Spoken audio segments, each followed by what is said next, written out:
afternoon. Our group is going to show you some difference between socialism and capitalism. I'm going to explain the pros and the cons of those systems. Capitalism, pros, well, people can build personal wealth. There's less poverty than the socialist countries.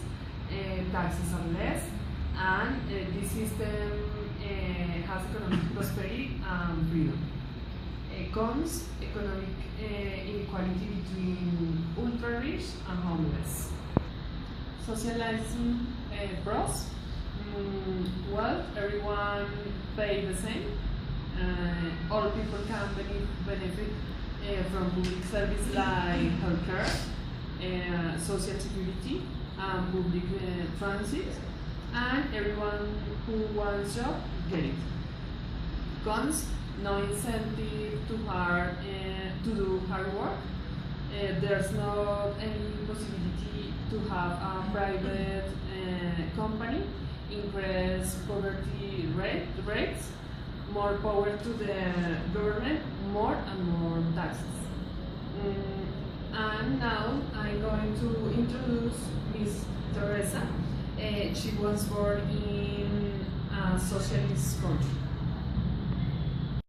Well, hello everybody. I'm against socialist system.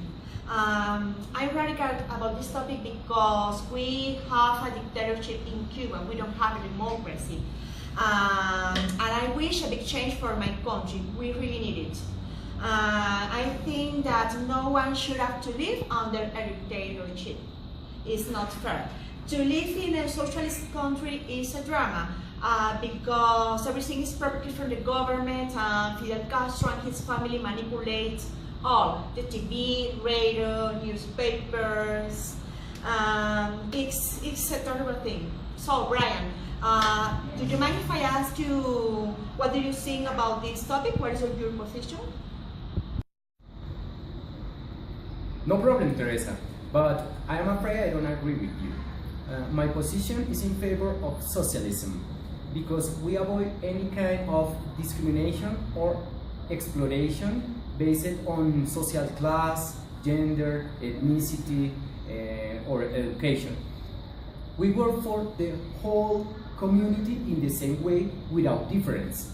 And topics like education or health service are very important for us.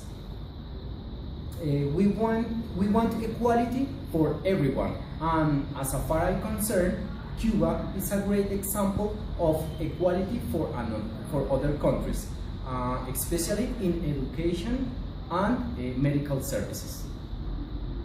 Do you think so? Yes, my friend, I think so. I'm not sure I agree. In capitalist system, everybody has the opportunity to be free, while in socialism, you are a slave of the government. And you will never have the chance to increase your earnings.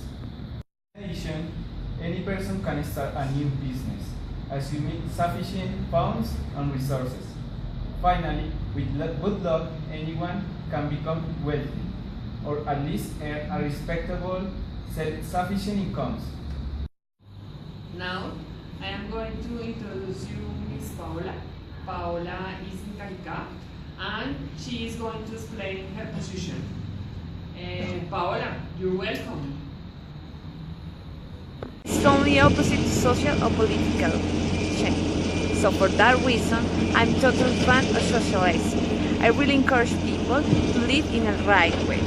As you can see, countries as North Korea or Cuba, they have an excellent medical service because I think the society work together and people can grow up in economic or educational way.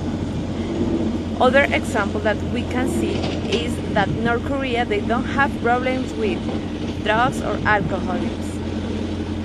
So, no offense, but I don't agree with other small brains that don't believe in socializing. Well, Paola, I see your point of view, but I have to disagree with you there. First of all, there's no freedom in my country. There's only one party, and different opinions are forbidden. There's no separation of power, and for that reason, I think that socialism doesn't respect human rights or the constitution. On the other hand, the government censorship set all the internet, and only a small group of foreign companies can use it. Can you see? I don't recommend to live into a socialist country. It's a nightmare. I couldn't agree more with you, Teresa. Socialism is not a good economic model. This system makes population live in poverty. In addition, socialization is unfair because people always receive the same salary even if they work hard. Moreover, those kind of countries not only lack a democracy, but also they have a corrupt government. The capitalist system supports the idea of the individual progress, and socializing refuses it. To conclude, all companies and workers provide some sort of improvement to society. So, Teresa and David, I have to disagree with both of you there, because I think that we have to think in all time as a team to grow up in economic or democracy way. Why? If any of you have other kind of beliefs, we have to think it as a team, because we have to grow up in economics, we have to help each other.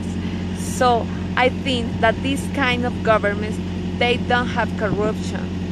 And also we have a lot of helps to the government. We have house, we have food, we have education, we have the principal things that we live. You don't need expensive car or expensive house. You need the basic things to live. I couldn't agree more with Paola. If you want to be part of the change, you need to involve in the political situation of the country. Be part of a socialist movement, and let's build together a better country. If we have better governments and the same opportunities, we will be better people, and our country will be a good place to live in peace. Brian, after I was listening to you, I think that you are moderate. But what do you think about Paola? Actually, you are wrong. I'm conservative. I think that Paola is a radical. And what about you? In my humble opinion, I think that Teresa is liberal. Well, David, I disagree with you. I am radical. Oh. Well, I guess we'll have to agree to disagree. As a conclusion, we have to say that we agree to disagree. I think that socializing is the good way to live, and I really want to live in there.